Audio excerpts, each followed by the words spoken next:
వీళ్ళ యొక్క జీవన ఉపాధిని దెబ్బతీసే విధంగా ఈ రోజున ఇదే పవన్ కళ్యాణ్ ఎలక్షన్ ముందు మీకు మేము అండగా ఉంటామని చెప్పాడు. ఆ రోజు వాళ్ళ 3000 కుటుంబాలు రోడ్డు మీదకి పడుతున్న సందర్భంలో ఆయన పిలిచినా కూడా స్పందించకుండా ఎప్పుడైతే కాలుష్య రహిత పరిశ్రమలు ఏర్పరుస్తానో ఎన్నికల ముందు వాగ్దానం చేశాడో మరి ఆ ఉప్పాడ బీచ్ అంతా కూడా కలుషితం అవుతుంది. కలుషితమైన కోరల్లో ఉప్పాడ బీచ్ వల్ల ఎంతో మత్స్య సంపద నష్టపోతున్నాము. కనీసం మత్స్యకారులు వేటకెళ్ళే పరిస్థితి లేదని చెప్పి కూడా ఆ యొక్క మత్స్యకారులు ఎంతో ఇబ్బంది పడుతున్నారు. దీనికి సంబంధించి ఉప్పాడ బీచ్ని ఉప్పాడ సముద్రాన్ని కాపాడాలా, కాలుష్యం కోరనటువంటి యొక్క ప్రాంతాలన్నింటి కూడా కాపాడాలని చెప్పి కూడా యొక్క ఆమ్ ఆద్మీ పార్టీ ఆవేదన వ్యక్తం చేస్తుంది. అసలు ఉప్పాడ బీచ్ సముద్రానికి ఏం జరుగుతుంది, ఏంటి అసలు వాళ్ళ సమస్య ఏంటి, వారి మాటలు తెలుసుకుని ప్రయత్నం చేద్దామండి. ఉప్పాడ దగ్గర ఎవరైతే మత్స్యకారులు చేస్తున్న నిరసనకి మద్దతుగా ఆమ్ ఆద్మీ పార్టీ రోజు ప్రెస్ మీట్ పెట్టడం జరిగింది. ఇదే పవన్ కళ్యాణ్ ఎలక్షన్ ముందు మీకు మేము అండగా ఉంటామని చెప్పాడు. ఆ రోజు వాళ్ళ మీద చాలా మాట్లాడారు. ముఖ్యంగా చంద్రారెడ్డి గారి అరబిందో మీద చాలా మాట్లాడారు. అలాగే విజయసాయిరెడ్డి మీద కూడా చాలా మాట్లాడారు. ఎప్పుడైతే విజయసాయిరెడ్డి గారు ఆ పార్టీని వదిలేసి వీళ్ళతో కాంప్రమైజ్ అయిపోయాడో మళ్ళీ వీళ్ళతో కమిట్మెంట్ అయిపోయాం. రాష్ట్రంలో ఇదే పని, ఇండోసోల్ అయినా ఏడైనా ముందు మాట్లాడటం, వాళ్ళతో బేరం గురించుకోవటం, సెటిల్ అయిపోవటం, తర్వాత మళ్ళీ ప్రజలను వదిలేసే పరిస్థితి. కూడా వాళ్ళు అడుగుతుంది జెన్యూన్ రీజనే కదా. సో అంటే మీకు బేరం అంటే మనం చెప్పాల్సింది ఏముంది. సో ఇప్పుడు నేను అడుగుతున్న క్వశ్చన్ వచ్చేకి ముందు మాట్లాడారు, ఓకే విజయసాయిరెడ్డి బయటకు వచ్చి మీతో సెటిల్ అవ్వగానే మరి ఎందుకు మాట్లాడటం మానేశారు? చీజ్ ది సిప్ అన్నావు, తర్వాత మళ్ళీ ఎందుకు ఆగిపోయింది అంటే ఇది బేరం కాదు కదా. బేరం అంటే మీ ఇద్దరు అగ్రి అయ్యారని, బేరం అంటే మా భాషలో మీ ఇద్దరు ఒక అండర్స్టాండింగ్ వచ్చారని. ఇక్కడ నేను మళ్ళీ అడుగుతా ఉంది, వీళ్ళు ఏమైనా తప్పు అడుగుతున్నారా? పొల్యూషన్ సముద్రంలోకి వదిలేయటం వల్ల చేపలు చచ్చిపోతూ ఉన్నాయి, అలాంటి దాన్ని కేర్ తీసుకోండి అని అడుగుతున్నాడు. ప్రభుత్వానికి ఏంటి ఇబ్బంది అంటున్నాను నేను. ఒక ఫ్యాక్టరీ కట్టినప్పుడు పొల్యూషన్ ఇష్టం వచ్చినట్టు వదిలేస్తావా అంటే కార్పొరేట్ల కోసం పనిచేస్తావా? సో పవన్ కళ్యాణ్ ఇన్ని మాట్లాడతారు కదా, మరి వాళ్ళని కంట్రోల్ చేయాలి కదా. పొల్యూషన్ బోర్డు అవసరమైతే బ్యాన్ చేయాలి కదా. ఇప్పుడు గత గవర్నమెంట్లో వాళ్ళైనా వీళ్ళైనా అదే చేయాలి కదా. మీరు 24 గంటలు కార్పొరేట్లకు పనిచేస్తా అక్కడ ప్రజలను ఇగ్నోర్ చేసే పరిస్థితి వస్తే అన్రెస్ట్ వస్తుంది ఆంధ్రప్రదేశ్లో కూడా. అది చెప్పదలుచుకున్నాను. ఎందుకంటే సో ఇలాంటి ఇష్యూస్ మీరు కన్సిడర్ చేయకుండా అడ్రస్ చేయకుండా ఉంటే అన్ని ఇష్యూస్ అలాగే ఇండోసోల్ అలాగే ముందుకు వెళ్ళిపోతున్న పరిస్థితి అడ్డగోలుగా, అలాగే ఇది అలాగే వెళ్తున్న పరిస్థితి. గతంలో తీసుకున్న భూములకి ఇప్పుడు వరకు కాంపన్సేషన్ ఇవ్వలేదు, వాళ్ళ రోడ్డు మీదకి వచ్చిన పరిస్థితి. మళ్ళీ కొత్తగా భూములు తీసుకుంటున్న పరిస్థితి, 2013 తొంగలో దొక్కిన పరిస్థితి. ఇవన్నీ వెళ్తే మీరు ఆంధ్రప్రదేశ్లో కూడా అన్రెస్ట్ వస్తుంది. ప్రభుత్వానికి మళ్ళీ చెప్పదలుచుకుంటున్నాం, ఒక మాట మీద ఉండండి. ఎలక్షన్ ముందు ఒకటి, ఎలక్షన్ అయిపోయిన తర్వాత ఒకటి, ఇవన్నీ డిఫరెంట్ మాటలు ఉంటే మీరు వాళ్ళు కమ్మక్కై సిండికేట్ రాజకీయాలు ఆంధ్రప్రదేశ్లో చేస్తున్నారని ఆమ్ ఆద్మీ పార్టీ మాట్లాడుతూ ఉన్నాం. సో ఇది మేము చెప్పదలుచుకున్నది. అసెంబ్లీ తర్వాత ఎందుకు వెళ్ళాలి? వాళ్ళు ఆల్రెడీ అంతా దర్హాన్ చేస్తూ ఉంటే వెళ్ళి మాట్లాడచ్చు కదా, వాళ్ళకి ప్రామిస్ చేయొచ్చు కదా. నేను వాళ్ళు అడిగే జెన్యూన్ కోరికలు ప్రామిస్ చేయొచ్చు కదా. అదేమన్నా తీర్చలేని కోరికలు అయితే కాదు కదా. ఫ్యాక్టరీ నుంచి వచ్చే వ్యర్థ పదార్థాలని ప్రాపర్ ప్రొసీజర్ తర్వాత పంపించున్నాడు. ఇది రైట్. ఇది అసలు వెస్ట్రన్ కంట్రీస్లో అయితే ఇలాంటి కంపెనీలు బ్యాన్ చేసేస్తారు, లైసెన్స్ రద్దు చేస్తారు. సో ఇక్కడ అలా వెళ్ళాలి కదా. ఎన్విరాన్మెంటల్ ప్రొటెక్షన్ అనేది హై ప్రయారిటీ కదా. సో మీరు ఎప్పుడో నెల తర్వాత వెళ్తే వాళ్ళంతా నెల తర్వాత అక్కడ నెల రోజులు ఆడ నిరాహార దీక్ష చేస్తూ ఉండాలి. ఈ లోపల పోలీసులు సపరేట్ చేసి వాళ్ళందరినీ కంట్రోల్ చేసే విధానం ఇది తప్పు. పవన్ కళ్యాణ్ గారు మీరు రెస్పాండ్ అవ్వాలి, స్టేట్మెంట్ ఇవ్వండి, నేనున్నాను, నేను చూస్తానని చెప్పండి, అయిపోతుంది, ఇష్యూ అయిపోతుంది అనేది ఆమ్ ఆద్మీ పార్టీకి చెప్పదలుచుకున్నాం. లేదంటే మీ రెండు పార్టీలని చీపురు తీసుకుని కొట్టే పరిస్థితి వస్తుంది అనేది ఆంధ్రప్రదేశ్లో చెప్పదలుచుకున్నాం. సార్ నమస్కారం, నేను ఆమ్ ఆద్మీ పార్టీ రాష్ట్ర అధికార ప్రతినిధిని. నా పేరు కాళ్ళూరు కృష్ణమోహన్. నాకు ఉప్పాడ ప్రాంతంతో విడదీయని అనుబంధం ఉంది. ఎందుకంటే మేము కాకినాడ ప్రాంతంలో గంగపుత్రులు మత్స్యకారులతో మేము కలిసి ప్రయాణిస్తూ ఉంటాం.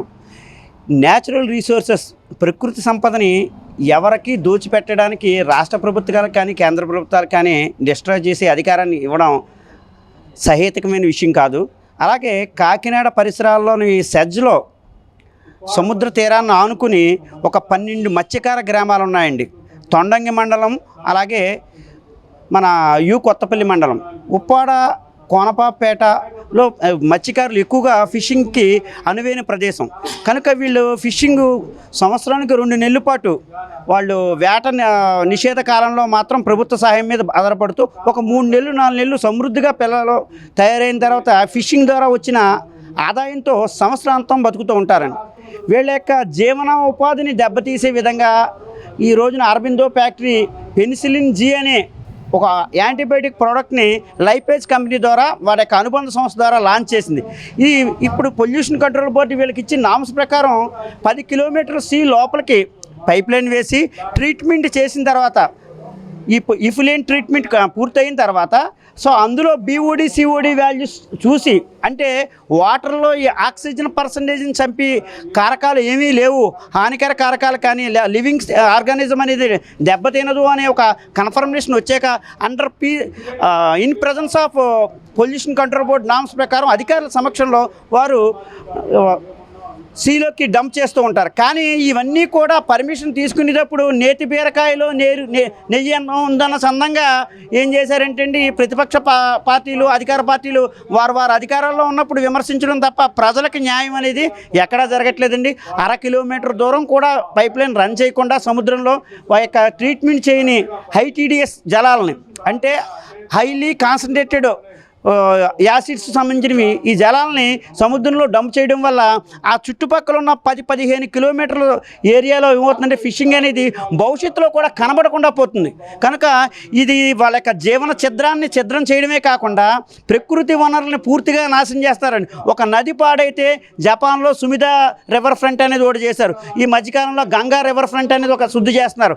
అలాగే మన తెలంగాణలో కూడా మూసీ నది రివర్ ఫ్రంట్ అనేది ఒకటి చేస్తున్నారు. అలా చేసిన నదులు అయితే చిన్న చిన్న ప్రాంతాల్లో లేక్స్ కాబట్టి ఏమైనా చేయడానికి పునర్జీవింప చేయడానికి అవకాశం ఉంది. సముద్రాలను ఏ విధంగా చేయగలదు కాబట్టి రాష్ట్ర కేంద్ర ప్రభుత్వాలు ఇప్పుడైనా కళ్ళు తెరిచి కాలుష్య రహిత పరిశ్రమలను మాత్రమే SEZలో ఏర్పరచాలని, కాలుష్యమైన పరిశ్రమలు ఏదైనా ఉంటే వేరే చోట తరలించి వాటి ప్రొడక్షన్ని తగ్గించుకొని వాటి యొక్క ఇఫ్లూయెంట్ ట్రీట్మెంట్ ప్లాంట్ సరైన రీతిలో పెట్టుకుని దీనికి రికమెండేషన్ చేయవలసిందిగా NGT నేషనల్ గ్రీన్ ట్రిబ్యునల్ వారి యొక్క సలహా మేరకు నడుచుకోవాలి. ప్రస్తుతం ఈ యొక్క ఆందోళన చెందుతున్న కార్మికులకి మత్స్యకారులకి భరోసాగా ప్రస్తుతం ఆ యొక్క ప్రొడక్షన్ నిలిపేసి ఒక 10 కిలోమీటర్లు లైన్ ఏర్పరచాలి. అలాగే లైన్ ఏర్పరిచిన తర్వాత కూడా NGT వారి యొక్క అనుమతులు స్టేట్ కంట్రోల్ బోర్డ్ PCB వాళ్ళు కానీ సెంట్రల్ PCB వాళ్ళ యొక్క నామ్స్ని అనుగుణంగా ఇన్ ప్రెజెన్స్ ట్రీట్మెంట్ అయిన తర్వాత ఈ నీటిని సముద్రంలోకి వదలొచ్చు అనే ఒక ఎప్పుడైతే మనకి కన్ఫర్మేషన్ వచ్చి మత్స్యకారులను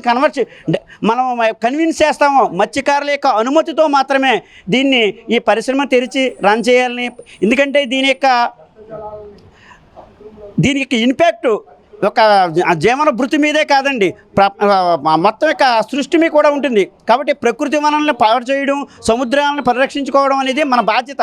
అలాగే మత్స్యకారుల యొక్క జీవనాన్ని కూడా మనం ఒక భరోసా కల్పించాలి, అనాదిగా వస్తున్నది కాబట్టి. కనుక మనం ఈ రైట్ డిమాండ్ ఏంటంటే ప్రస్తుతాన్ని ఫ్యాక్టరీని నిలుపుదల చేసి ప్రొడక్షన్ నిలుపుదల చేసి NGT నేషనల్ గ్రీన్ ట్రిబ్యునల్ యొక్క ఆదేశాలు వచ్చేదాకా ఆ వచ్చిన ఆదేశాలని వారి యొక్క కమిటీలో మత్స్యకారుల్ని లేదా స్టేక్ హోల్డర్స్ని పెట్టి మనం ఒక చర్చలు జరిపి ఆ చర్చల సారాంశం మత్స్యకారులు పూర్తిగా ఒప్పుకున్నాక వారి యొక్క జీవన బతుకు ఛిద్రం కాదు అని వారి యొక్క నమ్మకాన్ని కలిగించినప్పుడు మాత్రమే ఈ పరిశ్రమ రన్ చేయాలి తప్ప మనకి ఏదో బూటక హామీలు ఇస్తూ రాజకీయ పార్టీలు వాళ్ళని మత్స్యకారుల్ని బొట్టలో పెట్టి పనులు మాత్రం చేయడానికి ఆమ్ ఆద్మీ పార్టీ ఒప్పుకోదని, ఖచ్చితంగా ఆమ్ ఆద్మీ పార్టీ మత్స్యకారుల వెనక ఉంటుందని, మత్స్యకారుల యొక్క జీవన వృత్తి కలిగించే విధంగా వారి యొక్క లైవ్లీహుడ్ని బాగుండే విధంగా అలాగే ప్రకృతి వనరులను కాపాడుకునే విధంగా ఆమ్ ఆద్మీ పార్టీ పోరాటం చేస్తుందని మత్స్యకారులకు భరోసాగా మేము మా స్టేట్ టీం అంతా కలిపి